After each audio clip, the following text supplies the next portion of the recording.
Sir सबसे पहले जो बुनियादी सवाल है वो यही सवाल है सर, इमरान खान की मुलाकात क्यों नहीं होने दी जा रही है? ना बहनों से उनकी मुलाकात होने दी जा रही है, ना उनकी पार्टी के लोगों से उनकी मुलाकात होने दी जा रही है। उनकी हमशीरा आज तौहीन अदालत की दरखास्त भी दायर करने के लिए गई। उनके साहबजादे कासिम वो आलमी बिरादरी से इस बात की अपील कर रहे हैं। वो साबिक वजीर आजम है और ये मामला आलमी सतह पर हुकूमत की सुक्की का बाइस नहीं बनता सर, आपको नहीं लगता? और जेल रूल्स ही जो हैं किसी भी कन्विक्टेड प्रिजनर या अंडर ट्रायल प्रिजनर की मुलाकात को रेगुलेट करते हैं, और इस हवाले से किसी किस्म का प्रेशर बिल्ड करके कोई मुलाकात नहीं हो सकती। किसी की विम्स और विशेस पे या किसी की ख्वाहिश पे तो कोई मुलाकात नहीं करवाई जा सकती। और आईन पाकिस्तान और जितने भी कवानीन हैं मुल्क पाकिस्तान में वो तमाम तर वाज़े तौर पे इस चीज़ की वजाहत भी करते हैं। यहाँ पे ये बात भी मैं आपको बिल्कुल नाजरीन को बताता चलूँ कि प्रिजनर्स की भी क्लासेस होती हैं, और जो कैदी हैं उनमें एक सुपीरियर क्लास ऑफ प्रिजनर होती है जो खान साहब हैं, और सुपीरियर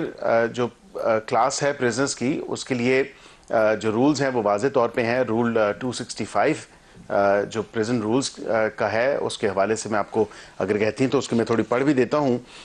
उसी रूल के मुताबिक ही मुलाकात को रेगुलेट किया जा सकता है, और उसमें स्पेसिफिकली लिखा हुआ है कि सुपीरियर क्लास ऑफ प्रिजनर्स जो हैं उनको एक हफ्ते में जो है या एक खत या फिर लेटर या वाइस वर्सा जो मुलाकात है वन इंटरव्यू, क्योंकि मीटिंग का या विजिट का जो लफ्ज़ है वो इंटरव्यू का इस्तेमाल हुआ है जेल प्रिजन रूल्स के अंदर। और वाज़े तौर पे वो ये कहते हैं कि जी उसमें किसी भी किस्म की पॉलिटिकल डिस्कशन या पॉलिटिकल मैटर्स के ऊपर जो बातचीत है वो कतई तौर पे उसकी ममानियत है वो इजाज़त नहीं दी जा सकती उन इंटरव्यूज़ के दौरान या उन मुलाकातों के दौरान। इसी तरह उन्होंने कहा कि जो भी हैं तमाम तर बातें जो भी मामलात हैं वो प्राइवेट अफेयर्स की हद तक अपने आप को महदूद रखना है आपने। और उसी के साथ साथ उन्होंने कहा कि जी किसी भी किस्म का कोई रेफरेंस जो प्रिजन की एडमिनिस्ट्रेशन या डिसिप्लिन या दीगर जो कैदी हैं उनके हवाले से या सियासी हवालों से कोई भी बातचीत नहीं हो सकती। और उसमें अगली जो बात ये रूल 265 करता है वो यही कहता है कि publication of these matters discussed at interview, जो कि मुलाकात है उसमें वो this shell entail the withdrawal और कर्टेलमेंट ऑफ दिस प्रिविलेज, कि ये अगर प्रिविलेज आपको दिया गया है मुलाकात का, इसमें अगर आप कोई सियासी गुफ्तगू या सियासी हवाले से कोई बातचीत करेंगे और प्राइवेट अफेयर से हट के, मिसाल के तौर पे अगर वकील से मुलाकात है तो वकील ने अपनी इंस्ट्रक्शंस लेनी है कि इसको किस तरह चलाना है and so on so fourth. Family के लोग मिलेंगे तो वो प्राइवेट कॉन्वर्सेशन करेंगे। सियासी गुफ्तगू का कहीं भी जिक्र नहीं है, कहीं तस्करा नहीं है इस हवाले से, और उसकी ममानियत है। अब यहाँ पे देखने में तो यही चीज़ आती है कि CM KP के जाते हैं, वो कहते हैं मैं अगला लाए अमल खान साहब से लेके आऊँगा। क्या आपको ये बात पता है, मैं आपके नाज़रीन को भी ये बात बताता चलूं कि 28/9/2023 से लेके आज दिन तक खान साहब से जेल रिकॉर्ड के मुताबिक 870 मुलाकातें हो चुकी हैं, और 870 ऐसे इंटरव्यूज हुए हैं या विजिटेशंस हुई हैं या मुलाकातें हुई हैं मीटिंग्स के हवाले से, जो कि कहा जाता है कि खान साहब जो हैं शायद 900 दिन से जायद अंदर हैं। तो अगर 900 दिन से जायद अंदर हैं तो 870 मुलाकातें भी तो हो चुकी हैं। मेरे पास वो तमाम तर डिटेल्स मौजूद हैं, तमाम तर रिकॉर्ड मौजूद है, क्योंकि ऐसे नहीं हो सकता कि हवा में किसी की मुलाकात हो जाए। सर हाई कोर्ट के अहकामात मौजूद है ना, अगर आपको कोई शिकवा है कि रूल्स की वायलेशन हो रही है तो आप प्रॉपर्ली अदालत में जाएं और ये शिकवा वहां पर जमा करवाएं। सर देखिए अदालत में बिल्कुल जो सुपरिटेंडेंट जेल है वो अपने आप को रेगुलेट करता है जेल मैनुअल से, और जेल जो रूल्स हैं प्रेजेंट रूल्स हैं उसके मुताबिक। अदालत ने सिर्फ एक मैकेनिज्म, जब ये अदालत गए तो उन्होंने डिसाइड किया कि जी कमेटी बना दें, कमेटी के वो लोग, क्योंकि पहले तो उनका ये इतराज़ था कि जो मुंह उठाए चला जाता है, उस चीज़ को रेगुलेट किया। उस चीज़ को उन्होंने बताया कि आप कमेटी बनाएं, 3 लोगों की आपकी पार्टी के लोगों की कमेटी होगी जो तय करेंगे कौन जाके खान साहब से मुलाकात करेगा, कौन नहीं करेगा। उसमें फैमिली के लोग मौजूद हैं, उसमें फ्रेंड्स और रिलेटिव्स मौजूद हैं। इसकी हद तक तो इजाज़त है, लेकिन जब उसको आप बिल्कुल सियासी रंग दे दें और सियासी नजर से देखना शुरू कर दें और सियासी लिहाज से आप उसको आगे प्रमोट करें तो उस चीज की ममानियत है। इसलिए मुलाकात नहीं करवा रहे हैं आप लोग कि सियासी बयानिया बनाया जा रहा है? किसी की ख्वाहिश और फरमाइश पे तो ये तमाम तर मामला नहीं देखा जा सकता ना। रूल्स के मुताबिक और जो मैनुअल है उसके मुताबिक होना है। यहाँ पे मेरी गुजारिश सिर्फ इतनी सी है, पीटीआई के लोगों ने इतना प्रोपेगेंडा किया, उन्होंने कहा जी कि खान साहब की तबीयत को कोई मसाइल हैं, खान साहब की तबीयत नासाज है, एंड सो फोर्थ। अब ये बात बता दी जाए कि उनकी सोर्स ऑफ इंफॉर्मेशन कौन है, क्योंकि जेल सुपरिटेंडेंट भी यही बात कर रहा है कि वो बिल्कुल सेहतमंद है, सेहतयाब है, हुकूमत भी यही बात कर रही है। On the floor of the house आज तारिक फजल चौधरी साहब ने कहा बिल्कुल वो ठीक ठाक हैं, सेहतमंद है, अपनी एक रूटीन उनकी नॉर्मल है, जेल के अंदर वो कैरी आउट कर रहे हैं और वो उसी के मुताबिक चल रहे हैं। अब यहाँ पे ये प्रोपेगेंडा, क्या इनकी source of information Afghan social media accounts हैं या इनकी सोर्स ऑफ इंफॉर्मेशन जो है वो इंडियन मीडिया नहीं अकाउंट्स? सर, इससे पहले भी तो मुलाकातें हो रही थी ना, और इसी तरह से मुलाकातें हो रही थी, तो अब जो मुलाकातें बंद की गई हैं वो क्या हुकूमत का फैसला है, ये वजीर आजम का फैसला है ये? नहीं, वजीर आजम का तो कोई इससे ना लेना है ना देना है। ये वजीर आजम का इख्तियार नहीं है कि वह मुलाकात करवाएं या मुलाकात को इंश्योर करें। उसकी वजह यह है कि जेल मैनुअल और जेल रूल्स के मुताबिक अगर कोई इनका वकील मुताला करना चाहे तो बिल्कुल शौक से करे। ये तमाम तर जो प्रोरोगेटिव है, जो डिस्क्रेशन है मुलाकात के हवाले से, ये सुपरिटेंडेंट जेल का है। सुपरिटेंडेंट जेल ही उस मुलाकात को करवा सकता है, और अगर वो मुलाकात it's not in the public interest तो वाज़े तौर पे रूल 560 है, वो कहता है कि जी अगर ये पब्लिक इंटरेस्ट में ना हो तो वो बिल्कुल रिफ्यूज कर सकता है कि किसी की मुलाकात ना हो। वजीर आजम या वजीर आला के अहकामात के बगैर ही जो है वो जेल हुकाम खुद से के फैसले कर रहे हैं, हुकूमत का कोई लेना देना नहीं है, इससे मान लेते हैं आपकी वाली बात, तो फिर पहुंचने से पहले जो बाहरी पुलिस उन्हें रोकना शुरू हो जाती है वो खुद ही शुरू हो जाती है। तो खुद उन्होंने अंडरटेक किया है, और आपको याद होगा कि इस केस से पहले ऐसी कोई बात वाज़े तौर पर सामने नहीं थी। ये इन्होंने खुद कहा, सलमान अकबर साहब ने, अदालत के अंदर मौजूद, और अदालत का ऑर्डर भी इस चीज को रिफ्लेक्ट करता है कि वहां पे किसी किस्म की लॉ एंड ऑर्डर की सिचुएशन नहीं बनाई जाएगी, जो कि मुतवातिर तौर पे ये बनाते जा रहे हैं। इसी तरह दूसरी बात ये कि इन्होंने वहां पे कहा कि मीडिया से गुफ्तगू नहीं करेंगे अडयाला के हाथे में, लेकिन वहीं पे आप देखते हैं कि दिन में 4-4, 5-5 दफा मीडिया से भी एंगेज किया जाता है, डिस्पाइट द फैक्ट कि अपनी अंडरटेकिंग अदालत का ऑर्डर है जिसको ये खुद वायलेट करते हैं, और उसके बाद फिर ये कहते हैं कि जी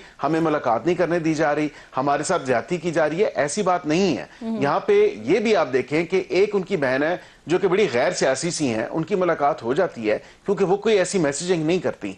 फिर जिनको सियासत करने का शौक है तो फिर वो खुल के सियासत करें। मियां नवाज शरीफ साहब की जब वो जेल में थे, मैं आपको वो मिसाल शेयर कर देता हूं, 30 से 40 MNAs और सेनेटर्स गए, 4 से 5 जुलाई की बात है गालिबन 2019 की, उनको नहीं मिलने दिया गया, और उसके बाद मुतवातिर तौर पे 3 हफ्ते तक नहीं मिलने दिया गया। यही जेल रूल्स, जेल मैनुअल जिसका जिक्र मैं कर रहा हूं, पीटीआई के लोग भी उस वक्त जेल रूल्स और जेल मैनुअल्स का जिक्र करते थे, तो क्या उनके द्वारा हुकूमत में इसका तलाक हो सकता है? तो क्या आज इसका तलाक नहीं हो सकता? आपके लिए मलिक साहब, अकील मलिक साहब प्रोग्राम में मेरे साथ मौजूद हैं और बात हो रही है इमरान खान से मुलाकात क्यों नहीं होने दी जा रही। तो मलिक साहब आप कह रहे हैं कि सियासी बयानियां बनाया जा रहा है। चलें, ये दुरुस्त है कि जेल के बाहर सियासी गुफ्तगू हो रही होती है, सोशल मीडिया पर भी ऐसे बयानात और ऐसा नैरेटिव बनाया जा रहा होता है जो मुनासिब नहीं है, लेकिन सर वकीला की मुलाकात वो भी तो नहीं हो रही, वो क्यों नहीं हो रही? बता रहा हूं, यही मैंने गुजारिश की कि जेल सुपरिटेंडेंट उन मुलाकातों का शेड्यूल ऑल्टर कर सकता है, उनको अमेंड कर सकता है, उनको आउटराइट कैंसिल भी कर सकता है, ये उसका डिस्क्रिप्शन है।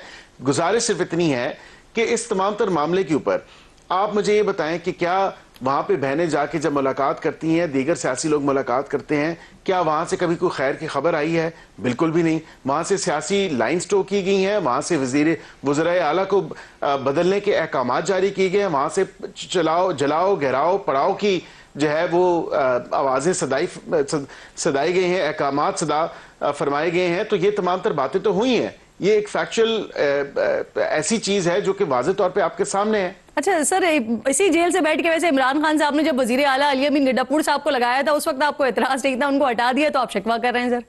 देखिए, अब ये ऐसा सवाल है कि मैं समझता हूं कि उस वक्त हुकूमत बिल्कुल अपने अर्ली डेज में थी, उस हवाले से हुकूमत बिल्कुल ये तमाम तर मामला देख रही थी कि किस तरह जो है ये कर रहे हैं तमाम तर ये मामला। और फिर आपने देखा कि उसके बाद फिर अक्टूबर का भी वाकया हुआ, फिर नवंबर का भी वाकया हुआ, वो भी तो इंस्ट्रक्शंस अडयाला से ही आई थी ना, वो कहीं आसमान से तो नहीं आई थी।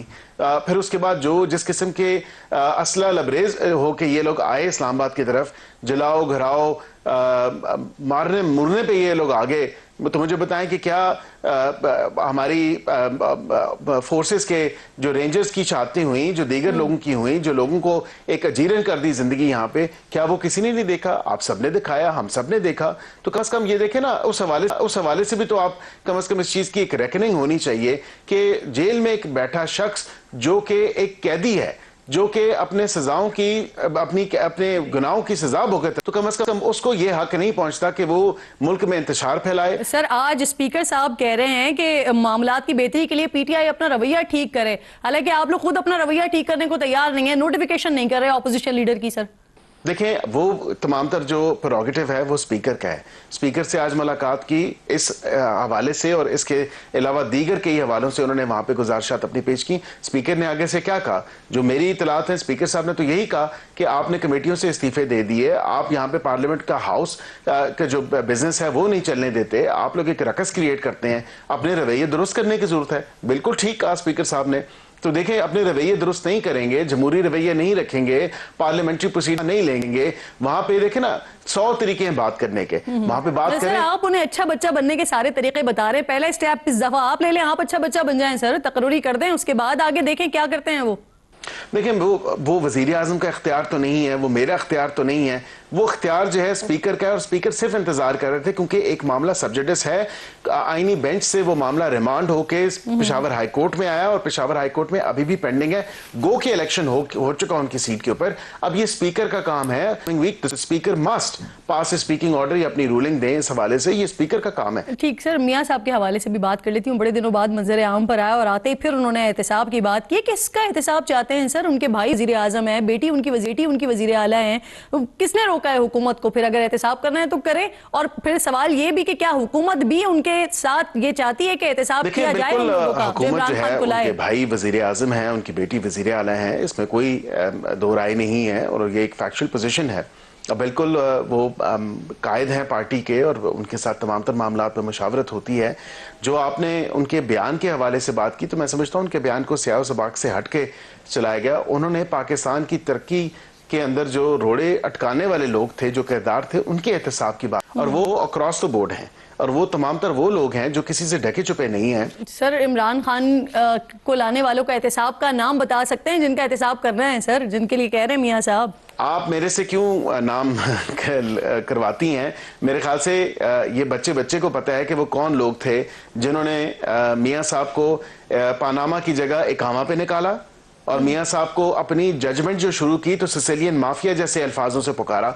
सर इस पे मजीद डिबेट हो सकती है, लेकिन मैं क्विकली आखिरी सवाल की तरफ बढ़ूंगी। मुझे ये फरमाइए, 27वीं तरमीम पर मुल्क में वकला एहतजाज कर रहे हैं, जजेस मुस्ताफी हुए हैं, तो हुकूमत ने उन्हें सियासी करार दे दिया। अब अक़वाम मुत्तहिदा की जो हाई कमीशन बराए इंसानी हुकूक है वो कह रहे हैं कि तरमीम अदलिया की आज़ादी के लिए नुकसानदेह हैं, इन तब्दीलियों से अदलिया में सियासी मुदाखलत और इसके इंतजामिया के ताबे हो जाने का खतरा है। सर मैं ये समझता हूँ कि अब वो रिपोर्ट तो मैंने पढ़ी नहीं है, मैं बिल्कुल उसका मुतालिया जरूर करूंगा क्योंकि अभी आपने मेंशन किया, मेरी नज़र के सामने तो वो नहीं है, लेकिन अगर वो होती तो मैं बिल्कुल उसको पढ़ के आपको बिल्कुल ज़रूर बता सकता कि उसमें कितनी कोई हकीकत जो है वो उसमें देखी गई है या ही उसके ऊपर जो है तमाम तर बातें लिख दी गई हैं।